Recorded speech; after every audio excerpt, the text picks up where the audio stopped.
Today for the Turbo E36, we're going to be installing this, which is an ethanol content sensor, which will allow me to run E85 fuel.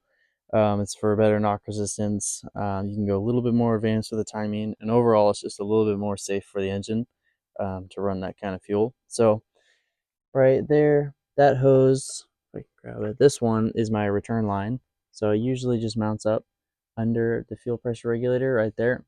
So now we're going to be putting this sensor in line with that hose. Doesn't matter which way it goes because it just measures the alcohol content, not the actual like flow.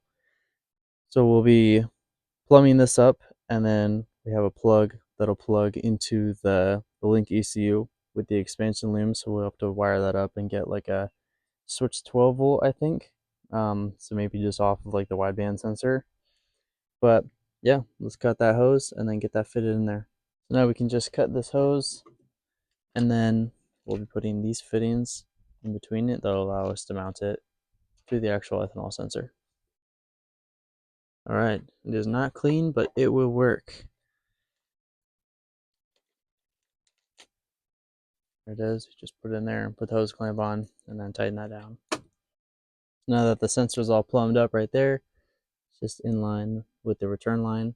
So here's the plug right here that would focus. And then I have this harness, just like a little pigtail that'll actually plug into the sensor. So here is the expansion loom that we'll be using. So it plugs directly into the ECU, and then it gives you just like a bunch of different like inputs that you would need. It actually says on the ECU, so let's get that out. So it's going to be plugging in right there. You can see it's temp 3, temp 4, volt 4, volt 5. And then I'm going to be using those digital inputs. And then I think I can use the 5 volt for just the fuel pressure sensor. And then we'll just be grounding the ethanol sensor with this harness to the ECU as well. So here is the plug. I'm just going to feed this through, maybe.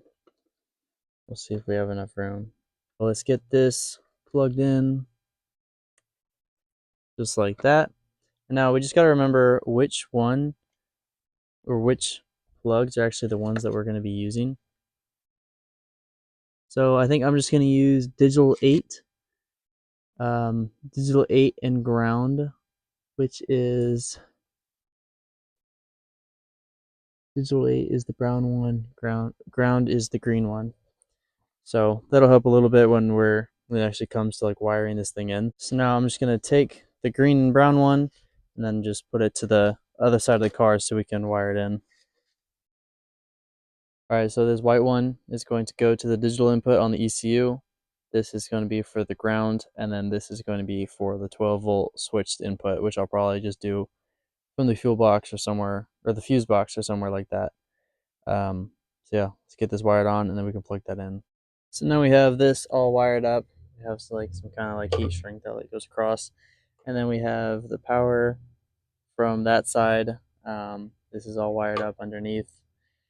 So I'm gonna see how small this actually gets, and then I'll put some heat shrink on these connectors and stuff,